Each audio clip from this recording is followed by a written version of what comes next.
RFI et France 24 présentent.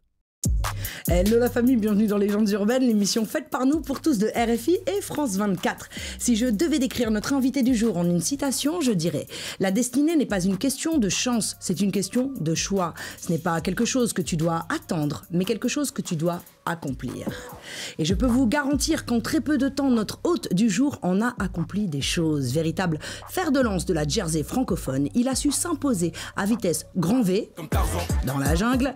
Car oui, en quelques années, sa marque de fabrique lui a permis de se hisser au rang des grandes figures de ce style musical, encore considéré comme underground pour certains. Bizarrement, ça se voit pas. Aux yeux des médias mainstream, que ce son est adopté et aimé par une grande majorité. Bref, passons.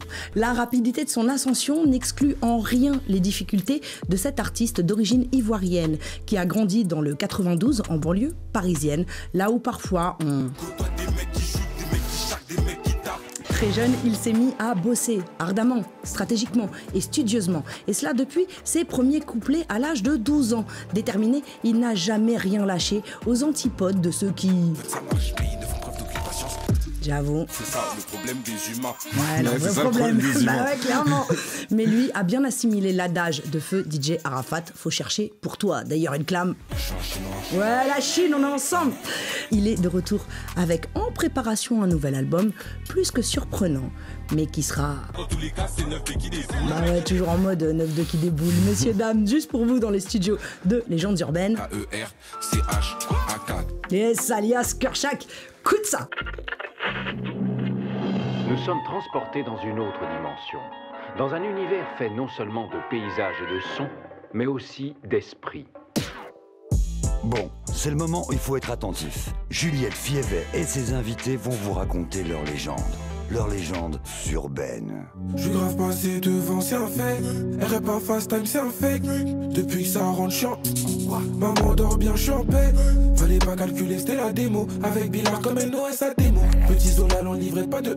Petit Zola, l'on livrait pas de demi. Kershak dans les studios de Légendes urbaines. Kershak, bienvenue chez toi. Comment ça va, Juju? Ça va et toi? Très très bien le son. Plaisir de te recevoir depuis le temps. Plaisir partagé. Tu connais le rituel dans Légendes urbaines. On va revenir sur tes débuts. Tu es né à Soissy-Montmorency dans le 95, dans la ville de ta grand-mère, Ouais. en fait. Ensuite, tu as grandi à Bois-Colombes. Ouais, Tu es originaire de la Côte d'Ivoire. Tu es exactement. un guéré. Exactement. Ta maman a débarqué en France à l'âge de 20 ans. Ouais. Elle est auxiliaire. Même plus tôt, hein. Même plus tôt? Ouais, plutôt. Ouais. À quel Plutôt. âge? 76. Elle arrive en 89. Elle avait 13, wesh. Ah ouais, 13 ans. Ouais, puisqu'elle Ok. elle a fait collège-lycée ici, quand même. D'accord. Ok. Donc, franco-ivoirienne, vraiment, quoi, finalement, 13 ans. Ouais. Elle est auxiliaire puéricultrice. Ouais. Voilà, elle travaille dans des crèches. Ouais, petite enfance. Voilà. Ton papa, ivoirien aussi, lui travaille dans la sécurité. Ouais. Tes parents sont séparés. Ouais. Voilà, tu parles souvent de ton papa dans tes textes, donc, mais tu as principalement grandi avec ta maman, Ouais. ta grand-mère. Ouais. T'as eu pas mal de femmes autour de toi parce que Ouais. t'as des sœurs aussi. Je crois que t'as 2 grandes sœurs, Ouais. c'est ça? J'ai 2 grandes Et sœurs. une j'ai un- petite sœur en Ouais. jumelle, c'est ça? Exactement. J'ai un tas de cousines, un tas de tantes. Ça veut dire, il y avait beaucoup de femmes autour de moi quand j'étais petit. Quelles sont les valeurs qui t'ont été transmises par tes parents? Que le mensonge, c'est pas bien. C'est vrai? Ouais, ça c'était le premier truc. En vrai de vrai, genre la générosité. Ouais. Parce que en vrai de vrai, la main qui donne et la main qui reçoit, c'est les mêmes. Ça veut dire la générosité, l'entraide, l'honnêteté. Parce que mentir, ça sert à rien. Dans tous les cas, un jour, tu vas te faire attraper dans ton mensonge. Claro. Et la loyauté, genre, il n'y a rien de plus important que la loyauté dans la vie. Genre, peu importe ce qui va se passer, peu importe les histoires, faut qu'il reste la loyauté. Ce qui va faire que, bah, avec les gens qui vont t'entourer, tu pourras aller loin, genre. C'est genre, voilà. Arrêtez de mentir. Ça fait quoi de grandir dans une famille ivoirienne? Ça ressemble à quoi ton enfance? C'est trop bien. Ouais. C'est trop bien, il y a de la musique tout le temps. Tu sais, c'est grave cliché, hein. Mais genre, il y a de la musique tout le temps. Il y a tout le temps des tantes, des oncles chez toi. T'as 10 000 cousins. Ça veut dire, en vrai, tu grandis en communauté, t'as vu? Genre, ça veut dire, quand tu nais, mais il y a un... Pas un proverbe, mais genre une phrase ivoirienne qui dit que genre, ton enfant, c'est le tien que quand il est dans ton ventre. T'as vu, à partir du moment où il sort, c'est l'enfant de tout le monde. Bien sûr. Ça veut dire quand tu grandis. En fait, c'est une éducation multiple. Genre, il y a il y a tout le monde qui rajoute des clés à ton éducation. Bien sûr. Tu sais que tu appartiens à un groupe, en fait. Et bah, ça fait que déjà, par exemple, tu peux mieux former ta confiance en toi. Parce que tu t'es entouré de gens qui te ressemblent, de gens que... Je connais même sur des sujets bêtes, comme les cheveux, les trucs comme ça. Tu as vu, c'est des sujets que, dû au fait que j'ai grandi en communauté, genre, je suis grave instruit dessus et je suis grave bien envers moi-même, avec moi-même, t'as vu. Genre, il y a des gens qui apprennent à se connaître trop tard, parce qu'ils étaient tout seuls, entre guillemets. Genre, je trouve que grandir dans une famille vraie, c'est trop bien. En plus, tout le monde est content, tout le monde est de bonne humeur. Des fois, il y a des dramas, c'est drôle, t'apprends des trucs de fou. Genre, c'est trop bien, genre. T'es bon élève, très bon élève. T'as même sauté une classe, pour le coup. Mais t'es agité. Et on t'envoie en internat, t'en parlais tout à l'heure, dans l'Oise, dans le 60, au milieu de la campagne, durant 2 ans. Ouais, 5e, 4e. Voilà. T'as pas eu l'air d'avoir vécu ça super bien. Bah, est-ce que tu peux nous parler de cette époque-là, en fait, finalement? Bah, en fait, t'as vu, le cerveau humain, il se rappelle que des bons côtés, en vrai de vrai. Genre là, je vais même te parler des pires années de ta vie, tu vas pas vraiment te rappeler des mauvais côtés. C'est juste. Ça veut dire, là, en soi, à l'heure actuelle, avec du recul, et en ayant compris les enjeux de pourquoi j'étais là-bas, je peux pas te dire que genre c'était mauvais, mais je l'ai mal vécu. Ok, Hassoul, je t'explique. T'as vu, c'était bien et tout. Non, c'est faux, c'était pas bien, c'était nul, c'était éteint. Mais c'était passable. Genre, t'étais encadré en tout cas, voilà, t'étais pas dans une prison non plus. Exact, mais t'as capté. Genre, j'étais pas en prison, j'étais à l'internat. Est-ce que t'as retiré quand même quelque chose de positif de ça? L'entraide. Parce qu'en fait, quand t'es dans la même merde que des gens, et bah, ils comprennent qu'il faut s'entraider. T'as vu, par exemple, quand on gardait nos téléphones, genre pour nous, c'était un truc de ouf. Bah, ça l'est un peu. Mais genre... La journée, ça peut aller, mais le soir, c'est relou quand même. T'as capté? Mais en mode, on était trop forts ensemble pour faire ça. Toi, t'as 21 ans aujourd'hui, mais là, à l'époque, t'avais 12, 13 ans. Qu'est-ce que tu pourrais dire? Quel message tu pourrais passer aux profs, au système éducatif, en fait, d'une façon générale? Parce que peut-être qu'ils se rendent pas compte, en fait. Ils pensent qu'être dur, c'est ça aussi, l'éducation. J'ai des petits cousins, des petites cousines, c'est-à-dire je suis encore un peu ce qui se passe dans le milieu scolaire, et ça commence à changer un peu légèrement. Mais je pense que, genre, ils devraient beaucoup plus être à l'écoute. Genre, parce qu'en soi, c'est très bête, hein, ce qu'on dit. Mais t'as vu, par exemple, un petit qui va foutre la merde, demande-toi pourquoi il fout la merde, en vrai. Bien sûr. T'as capté? Genre, vraiment, genre, pose-toi des questions. Essaie de comprendre ce qui lui arrive, quoi. Genre, juste soyez à l'écoute des jeunes, en vrai de vrai. Et tout va aller mieux. Vous allez voir, tout va aller mieux. Parce qu'en vrai, un jeune qui se sent compris, bah, il a envie de faire du bien, genre. Bien sûr. Ça veut dire, bah, écoutez-les, genre. C'est tout. Écoutez-les, s'il vous plaît. Voilà. J'en connais quelques-uns de profs qui sont bons et qui s'investissent vraiment, dont une personne qui avait envie de te passer un message. Bonjour à tous. Bonjour Juliette. Bonjour Kersha. Et oui, c'est Madame Foucault. Et je vais commencer par te dire à quel point je suis honorée d'avoir été sollicitée pour participer à cette émission qui t'est consacrée. Je suis aussi très admirative du parcours que tu as effectué depuis la classe de 3e. Et enfin, extrêmement émue de m'adresser aujourd'hui non pas à un élève, mais à une star montante du monde du spectacle. Mais tout ceci ne s'est pas fait en un jour et il t'a fallu du temps. C'est peu à peu. C'est peu à peu que tu as pu développer tes ailes. C'est peu à peu que tu as su devenir Kershak.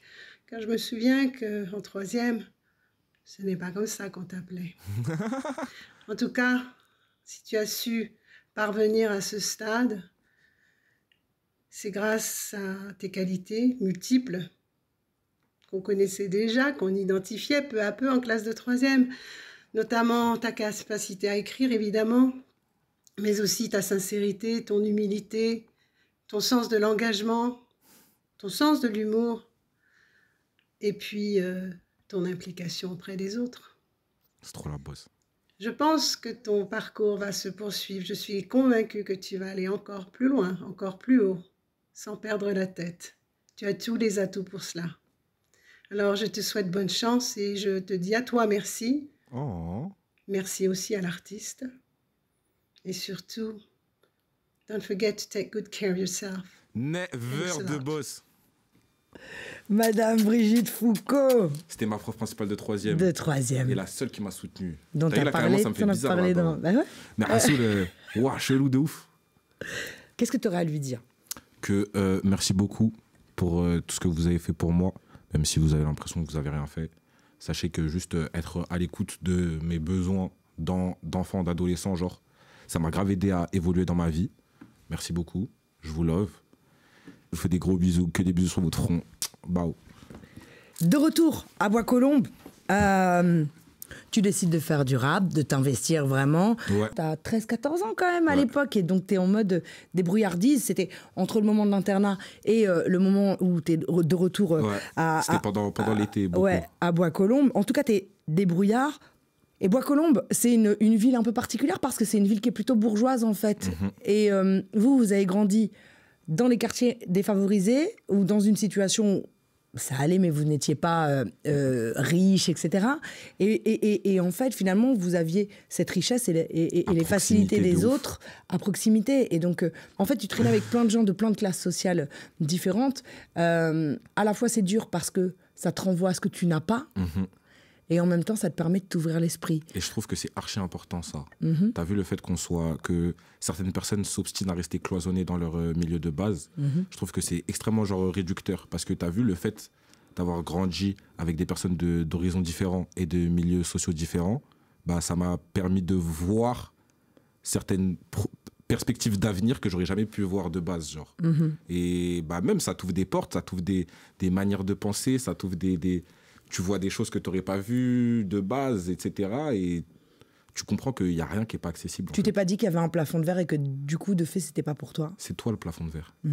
Ça veut dire que tu te situes où tu as envie d'être situé et tu seras la personne que tu as envie d'être. Genre. Le plafond de verre n'existe pas, genre. Je veux juste te dire que j'ai eu la chance, moi, en tout cas, d'écouter cet album qui est en préparation. C'était important pour toi de faire cette introspection. Carrément, il y a des titres où tu fais vraiment amende honorable. Je te trouve très, très lucide, en fait, quant à toi-même et quant justement à ces 3 dernières années que tu viens de passer.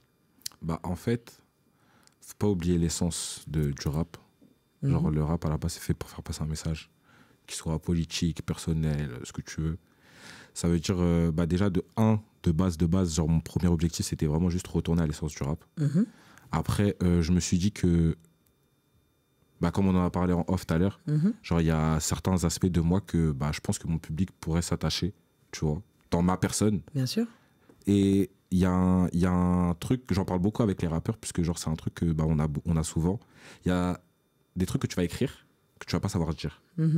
Genre que ça va être beaucoup plus simple à l'écrit, mais que ce soit dans la forme, dans tout, mais que tu peux pas te poser devant quelqu'un. Tu peux pas les exprimer. Exactement. Ouais. Et bah, je pense que j'avais besoin aussi, genre vraiment juste dans ma thérapie personnelle à moi. Genre, cet exutoire, en fait. Exactement. T'es studieux, tu bosses, et puis tu lis de temps en temps, t'aimes bien, on m'a dit Sun Tzu, l'art de la guerre, c'est un petit livre de chevet. On m'a dit que t'adorais regarder des documentaires, énormément.